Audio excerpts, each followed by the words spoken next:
Hello guys, welcome to UPSC point. दोस्तों, आज के इस वीडियो में हम बात करने वाले हैं संविधान के निर्माण की। और संविधान का निर्माण किसने किया? संविधान सभा ने। दोस्तों, संविधान सभा की पहली बार मांग रखी थी 1934 में एमएन रॉय द्वारा। आगे चलकर 1935 में भारतीय राष्ट्रीय कांग्रेस ने इस विचार को समर्थन दिया।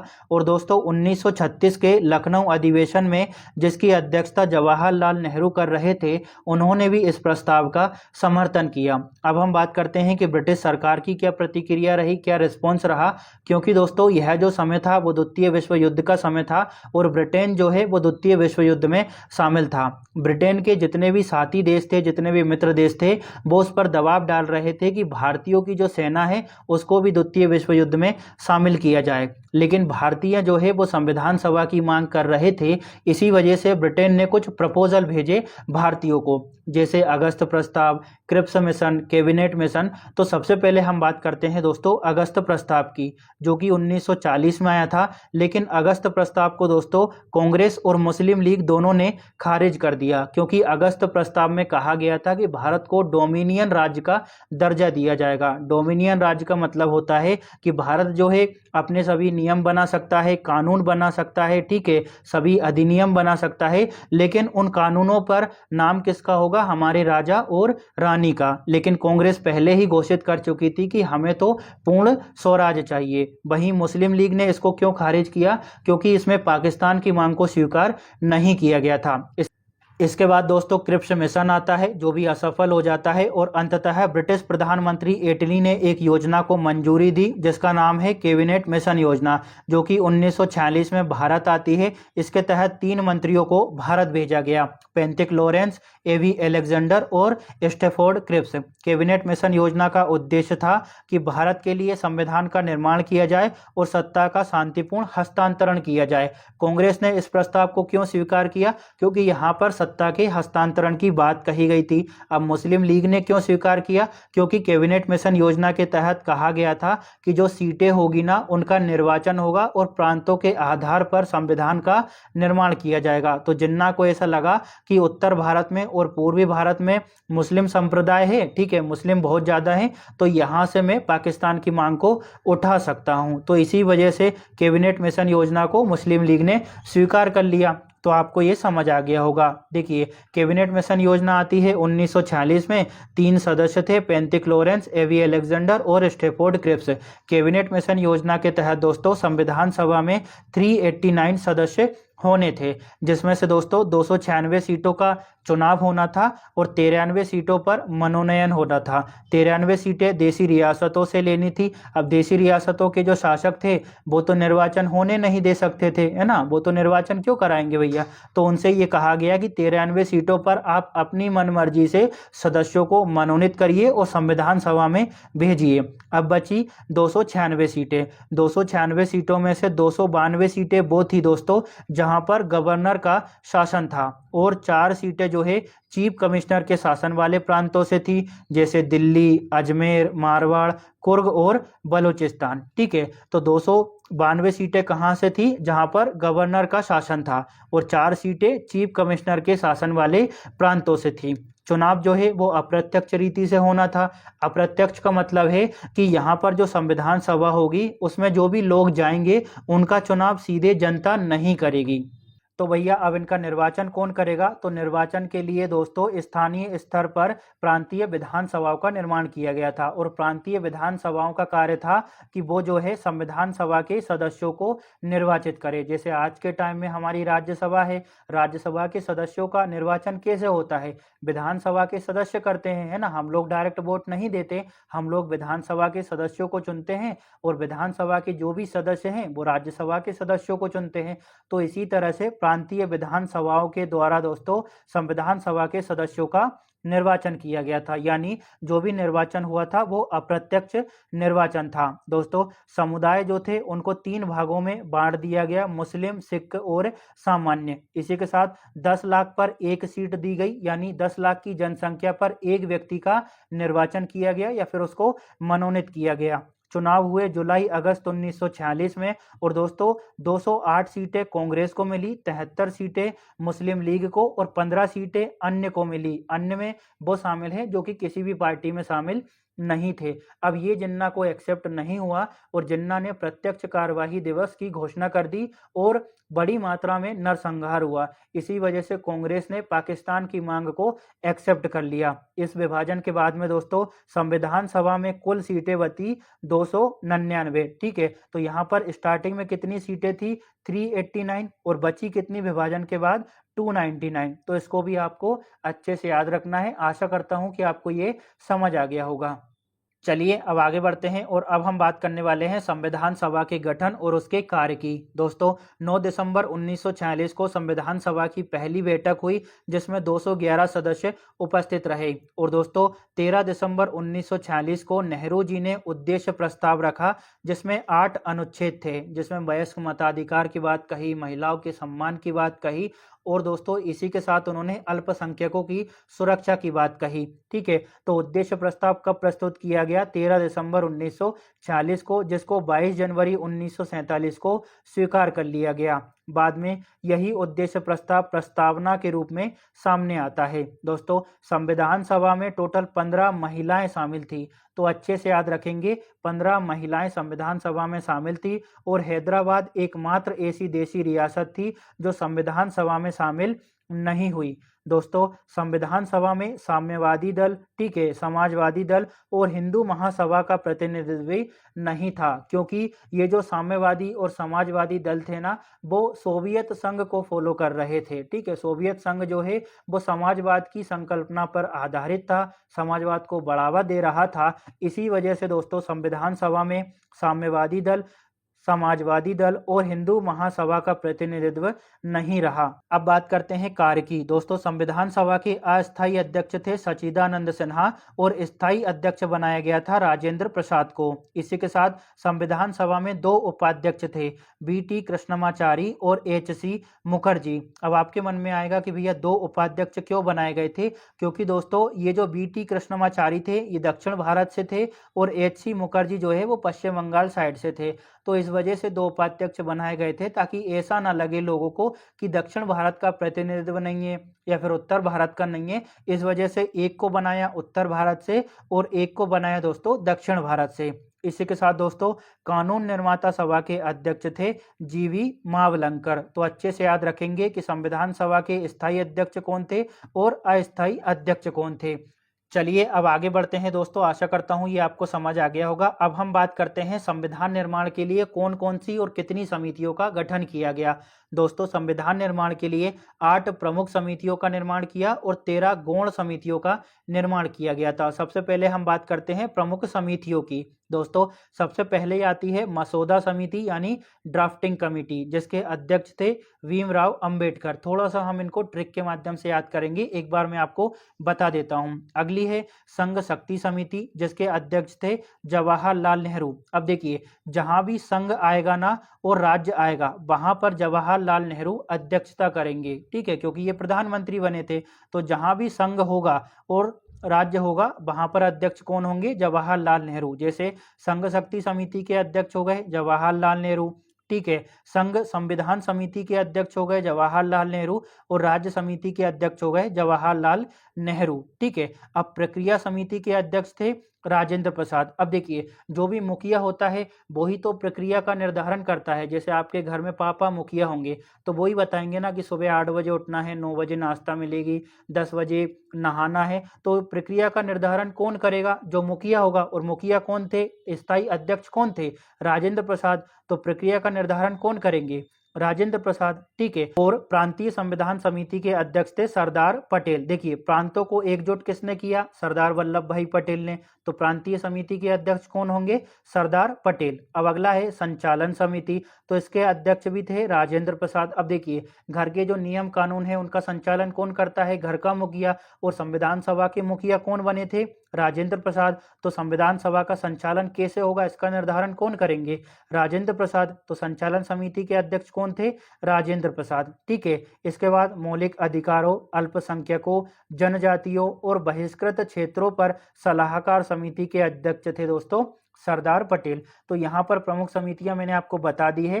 13 गौण समितियां हैं, एक साथ नहीं पढ़ेंगे क्योंकि आपको कंफ्यूजन हो सकता है। 13 जो गौण समितियां हैं ना, उनको मैं आपको लास्ट में बता दूंगा। सबसे जो ज्यादा जरूरी समिति थी दोस्तों, वो थी मसौदा समिति यानी ड्राफ्टिंग कमेटी, जिसके अध्यक्ष थे भीमराव अंबेडकर। थोड़ा सा हम इसको डिटेल से देखते हैं। प्रारूप समिति का गठन किया गया था दोस्तों 29 अगस्त 1947 को। अध्यक्ष थे भीमराव अंबेडकर। इसमें टोटल 7 सदस्य थे। इसने रिपोर्ट प्रस्तुत की 21 अक्टूबर 1947 को। तो यहाँ से 2-3 फैक्ट आपकी परीक्षा में पूछा जा सकता है कि प्रारूप समिति का गठन कब किया गया, ठीक है, इसमें कितने सदस्य थे और इसने अपनी रिपोर्ट कब सौंपी थी। अब बात करते हैं कि 7 सदस्य कौन कौन से थे। तो दोस्तों सबसे पहले तो भीमराव अंबेडकर थे, जो कि प्रारूप समिति के अध्यक्ष थे। इसके बाद आता है गोपाल स्वामी अयंगर, ठीक है, अल्लादी कृष्ण स्वामी अय्यर, डॉक्टर KM मुंशी, सैयद मोहम्मद सादुल्ला। इसके बाद एन माधव राव, जिन्होंने दोस्तों BL मित्र की जगह ली थी क्योंकि उन्होंने स्वास्थ्य कारणों से त्यागपत्र दे दिया था। तो यहाँ पर ये 2 नाम जो लास्ट में है ना, वो ज्यादा इंपॉर्टेंट है, ठीक है। एन माधव राव जो है, इन्होंने किसकी जगह ली थी? एल मित्र की, VL मित्र की, क्योंकि VL मित्र ने त्यागपत्र दे दिया था। अगले हैं 7वें दोस्तों TT कृष्णमाचारी। DP खेतान की मृत्यु के बाद में इनको सदस्य बनाया गया था। तो 7 सदस्यों के नाम आपने देख लिए हैं। प्रारूप समिति का उद्देश्य क्या था? इसको प्रमुख जिम्मेदारी सौंपी गई थी कि संविधान का प्रारूप कैसा हो उसका निर्धारण करना। दोस्तों प्रारूप समिति की जो रिपोर्ट थी ना, उसमें 315 अनुच्छेद और 8 अनुसूचियां थी। तो देखिए प्रारूप समिति से प्रश्न हमेशा ही आता है, तो इसको अच्छे से याद रखना है। अब बात करते हैं कि कितना समय लगा संविधान को बनने में। तो टोटल समय लगा था दोस्तों 2 साल 11 महीने और 18 दिन। इसमें 284 सदस्यों ने संविधान पर हस्ताक्षर किए। देखिए 299 सदस्य बचे थे विभाजन के बाद में संविधान सभा में। तो आपके मन में होगा कि भैया 284 ने ही क्यों हस्ताक्षर किए? क्योंकि दोस्तों कुछ लोग उपस्थित नहीं हुए, कुछ लोगों की मृत्यु हो गई, जैसे DP खेतान की मृत्यु हो जाती है ना, कुछ स्वास्थ्य कारणों की वजह से नहीं आ पाए। इसी वजह से 284 लोगों ने हस्ताक्षर किए थे, जिसमें 15 महिलाएं भी शामिल थी। सबसे पहले हस्ताक्षर किए जवाहरलाल नेहरू द्वारा और अंतिम हस्ताक्षर किए फिरोज गांधी ने, ठीक है। पहली महिला हस्ताक्षरकर्ता थी दोस्तों दुर्गाबाई देशमुख। तो इनका नाम अच्छे से याद रखेंगे। दुर्गाबाई देशमुख पहली महिला थी जिन्होंने संविधान पर हस्ताक्षर किए थे। दोस्तों संविधान को 26 नवंबर 1949 को अपना लिया गया और कुछ प्रावधान लागू कर दिए गए, जैसे नागरिकता, अप्रत्यक्ष रूप से चुनाव, क्योंकि इनके बिना दोस्तों संविधान आगे नहीं बढ़ सकता था। इसी वजह से 26 नवंबर 1949 को कुछ प्रावधान लागू किए और संविधान को अपना लिया गया, ठीक है। और आगे चलकर 26 जनवरी 1950 को इसको पूरे देश में लागू कर दिया, जिस दिन हम गणतंत्र दिवस मनाते हैं। तो आशा करता हूं कि आपको ये समझ आ गया होगा। चलिए आगे बढ़ते हैं, कुछ और महत्वपूर्ण तथ्य हैं उनकी बात करेंगे।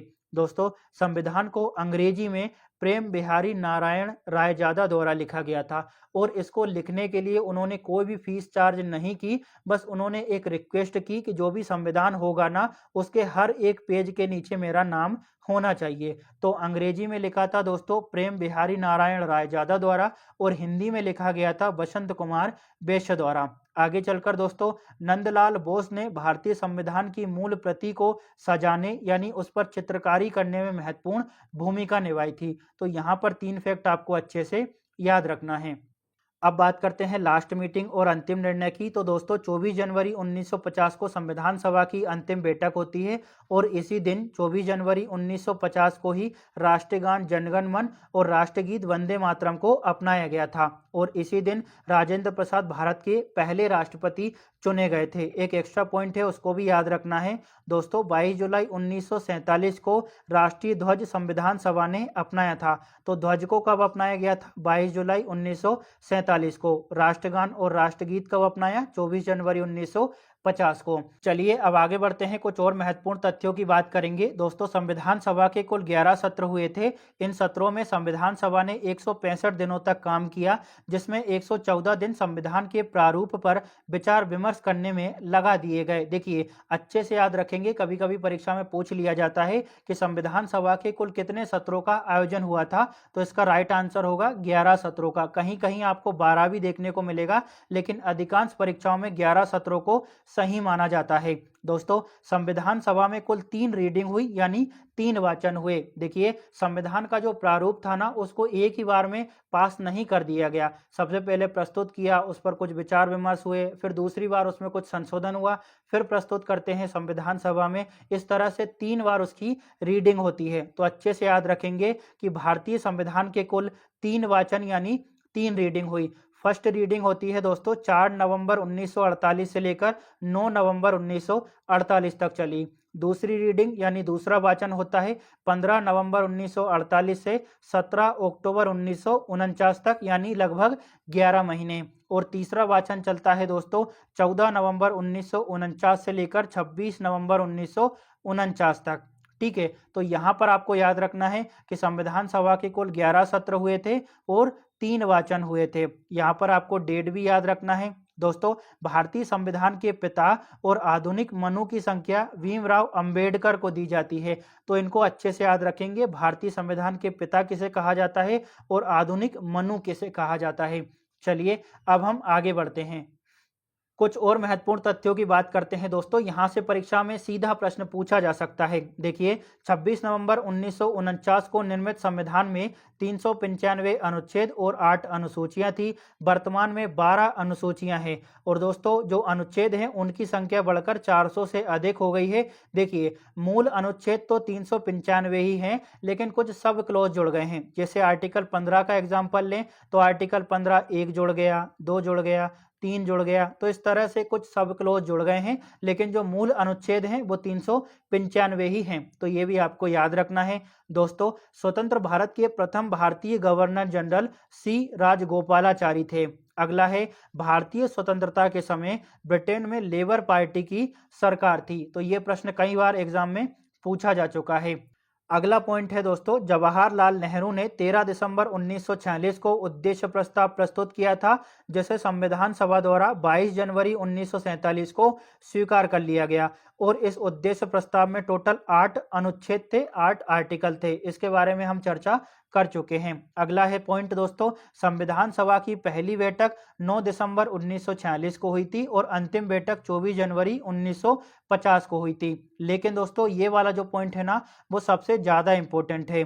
भारतीय स्वतंत्रता के पश्चात संविधान सभा की पहली बैठक 31 अक्टूबर 1947 को हुई। देखिए, मोस्टली तो यही पूछा जाता है कि संविधान सभा की पहली बैठक कब हुई, तो पहली हुई थी 9 दिसंबर 1946 को। लेकिन अगर परीक्षा में पूछ लिया जाए कि स्वतंत्रता के बाद पहली बैठक कब हुई, तो राइट आंसर होगा 31 अक्टूबर 1947 को।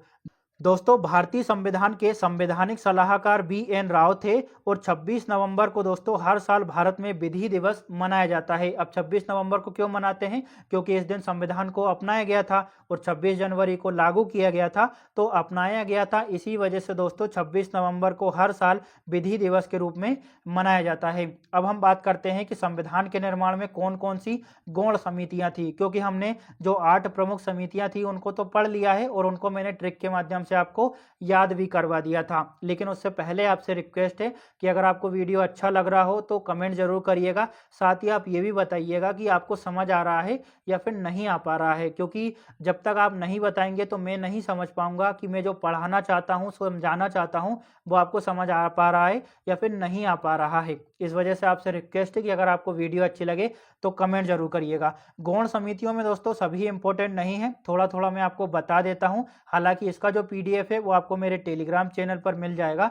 मेरा जो टेलीग्राम चैनल है उसका नाम है UPSC पॉइंट ऑफिशियल, तो आप सीधा सर्च कर सकते हैं या फिर उसका लिंक मैं आपको डिस्क्रिप्शन में उपलब्ध करवा दूंगा, तो वहां से क्लिक करके आप ज्वाइन कर सकते हैं। गौण समितियों में सबसे जो ज्यादा इंपॉर्टेंट है वो है दोस्तों संविधान सभा के कार्यों के लिए समिति, जिसके अध्यक्ष थे GV मावलंकर। अगली है नागरिकता पर तदर्थ समिति, जिसके अध्यक्ष थे S वरनचरी। इसके बाद ये इंपॉर्टेंट नहीं है, मैं आपका समय बर्बाद नहीं करूंगा। इसके बाद इंपॉर्टेंट है दोस्तों मुख्य आयुक्तों के प्रांतों पर समिति, जिसके अध्यक्ष थे पट्टावी सीतारमैया। अगली है सदन समिति, जिसके अध्यक्ष भी थे दोस्तों पट्टावी सीतारमैया। और मोस्ट इंपॉर्टेंट है दोस्तों गौण समितियों में सर्वोच्च न्यायालय पर तदर्थ समिति, तो इसके अध्यक्ष थे S वरदाचारी। चलिए आगे बढ़ते हैं। इसमें दोस्तों सबसे ज्यादा इंपॉर्टेंट है भाषाई प्रांत समिति, जिसके अध्यक्ष थे एस के डार। इसके बाद अगली है गौण समितियों में दोस्तों राष्ट्र ध्वज पर तदर्थ समिति, जिसके अध्यक्ष भी थे राजेंद्र प्रसाद। और अगली है प्रेस दीर्घा समिति, जिसके अध्यक्ष उषानाथ सेन थे। इसके अलावा दोस्तों एक और है संविधान के मसौदे की जांच के लिए, यानी ड्राफ्टिंग जो तैयार किया गया था अंबेडकर साहब द्वारा, उसकी जांच के लिए समिति का गठन किया गया था और उसके अध्यक्ष थे जवाहरलाल नेहरू। तो यहाँ पर दोस्तों हमारा ये वाला जो टॉपिक है वो पूरा खत्म होता है। अगर आपको वीडियो अच्छी लगी हो तो लाइक, शेयर और सब्सक्राइब जरूर करिएगा, साथ ही कमेंट जरूर करिएगा। अगर आप कमेंट करेंगे तो मैं बहुत ही जल्दी दूसरी वीडियो लेकर आऊंगा। Thank you.